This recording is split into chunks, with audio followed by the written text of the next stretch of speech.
Tonight, President Trump rallied for support during his State of the Union address. And tonight we have reaction from local lawmakers and analysts live in the studio. But first we start with ABC's Christian Cordero on Capitol Hill. Tonight, President Trump speaking before a deeply divided Congress, trying to convince Americans he's delivering on campaign promises. With the great, big, beautiful bill, we gave you no tax on tips, no tax on overtime, and no tax on Social Security for our great seniors. Republicans are touting the economy, while Democrats try to capitalize on the rising cost of living ahead of this year's midterm elections. A new ABC News Washington Post Ipsos poll shows 57% of voters disapprove of how the president is handling the economy. And last week, the Supreme Court upended a key part of Trump's economic agenda when it ruled most of his tariffs unconstitutional. Some Supreme Court justices sat just feet away from the president tonight. Just 4 days ago, an unfortunate ruling from the United States Supreme Court. It just came down. It came down. Very unfortunate ruling. Among the invited guests in attendance, Erica Kirk and the Olympic-winning U.S. men's hockey team. And a 100-year-old Navy veteran who received the Congressional Medal of Honor. Dozens of seats typically taken by Democratic lawmakers sat empty, deciding to rally outside the Capitol instead. Many of the Democrats who chose to attend said they did so in silent defiance. After Trump's speech, former Democratic Congresswoman and newly elected Governor of Virginia, Abigail Spanberger, delivered the party's official response. In his speech tonight, the president did what he always does. He lied, he scapegoated, and he distracted. And he offered no real solutions to our nation's pressing challenges. The president tonight also announced what he's calling a new ratepayer protection pledge, saying AI companies will now pay for their own power needs. It's an attempt to address the rising cost of energy in some neighborhoods surrounding data centers. Christian Cordero, ABC News, Capitol Hill. Christian, thank you. Some California lawmakers skipped the address tonight. I want you to take a look. Senator Adam Schiff and Congressman Ami Bera and Congresswoman Doris Matsui chose not to attend. But Congressman John Garamendi and Josh Harder did go to the speech, as did Kevin Kiley. And Congressman Mike Thompson was the chosen designated survivor. That means he was in a different location during the president's speech. We're hearing from our local lawmakers tonight, including Congressman Kevin Kiley, who explained why he attended tonight's State of the Union address. I've gone to the State of the Union when President Biden delivered it and when President Trump delivered it. And I think that it's a tradition that dates back to the founding of our country. It's in our Constitution. The delivery of the State of the Union in person is a long-standing tradition. It's the one opportunity where all three branches of our government to come together with the whole country watching, where we can have a collective national conversation about our country's future. And so I think it's important for all of us to be part of that, and that's why I showed up. Tonight, Democratic Congressman Josh Harder slammed President Trump's speech, saying in part, quote, "Our country feels more divided than ever, and we desperately need a return to sanity. Families aren't asking for much. They simply want to raise their kids in communities that are affordable, safe, and healthy. That's the future I will keep fighting for, no matter how much division the president chooses to sow."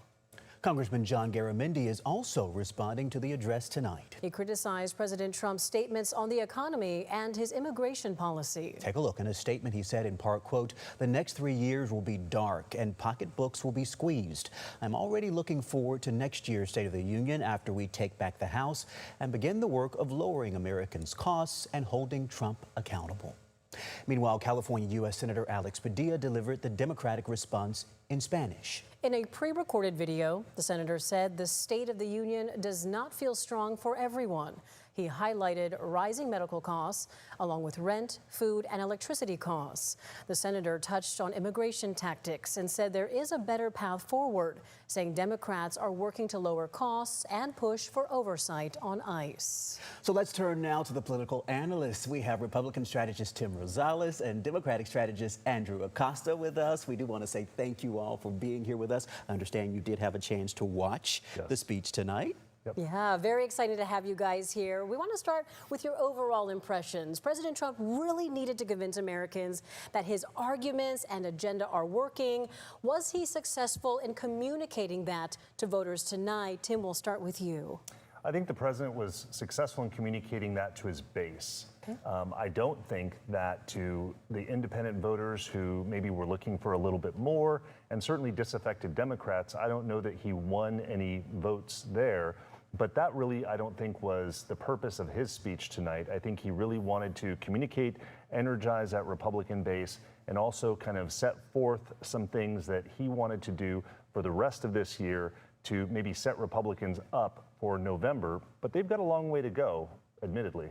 Yeah, good point. There was a lot of energy in the room, especially from the Republicans. Now, on the Democrat side, Andrew, how do you think he communicated his message and his agenda tonight? Well, I mean, there were Democrats in Congress who didn't come. I mean, and I'm assuming there are quite a few Democrats who didn't watch the speech because they already know where they stand. They don't need to hear from him. So the polls that are out show that he's in trouble. And as Tim said, independent voters aren't really buying what he's selling.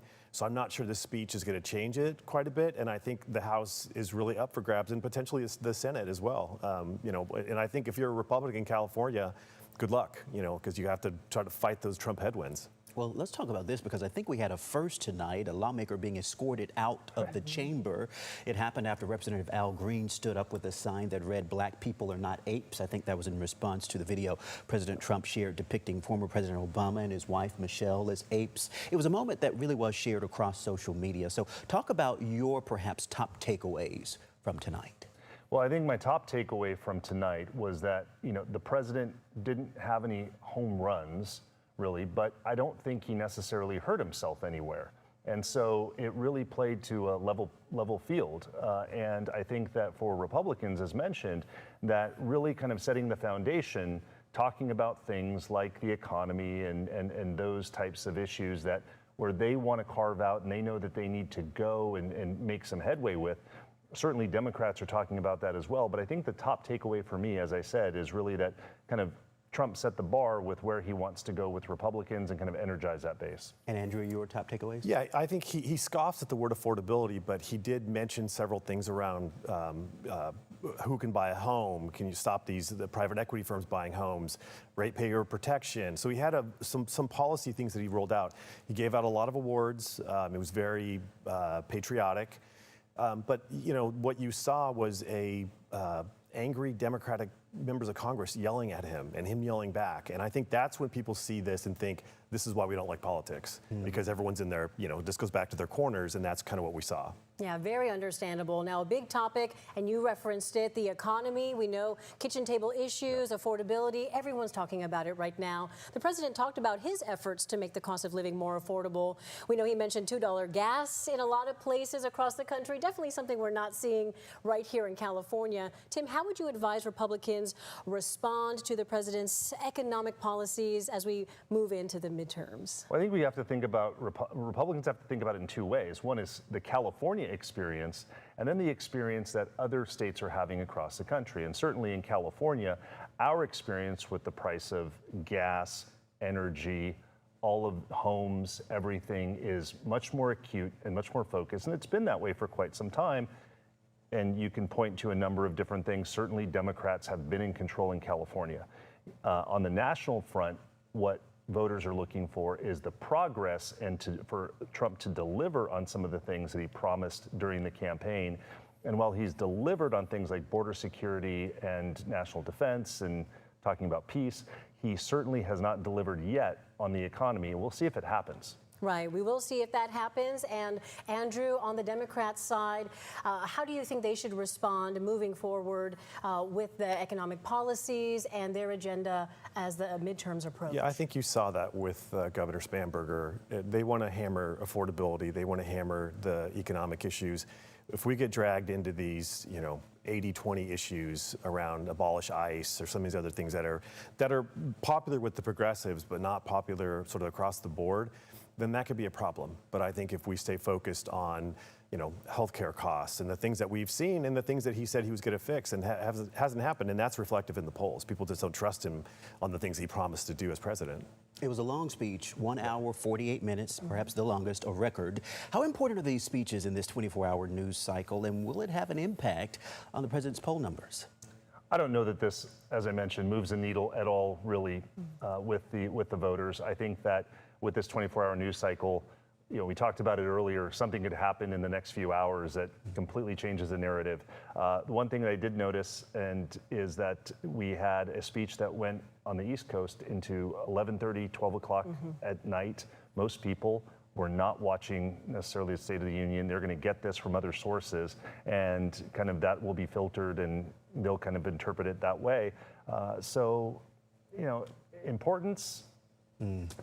That's from debatable. Republican strategies. Yeah. So what you say is I think Tim's point is well taken. People are going to get it from other sources, and those sources are going to clip it into 30-second sound bites or a minute little hit, and they're going to pick up different things based on their algorithm and what you follow. And again, that's kind of the world we live in the political world, where you sort of follow your herd, and that's what you're going to see is people on the Trump side saying he was amazing, and Democrats wouldn't stand up when he was asking them to stand up and honor somebody here, that kind of stuff. And does it move the needle overall? I doubt it.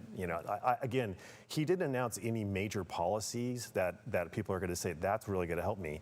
I think he announced some things people were like, interesting. Ratepayer protection, I want to hear more about that.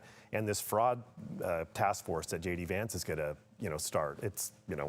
It's a good talking point for them. I don't know if that helps him overall, and if it helps the elections. Okay, gentlemen, we thank you for being here. And don't forget, if you missed President Trump's State of the Union address and the Democratic response, you can watch it in its entirety on the free ABC 10 app.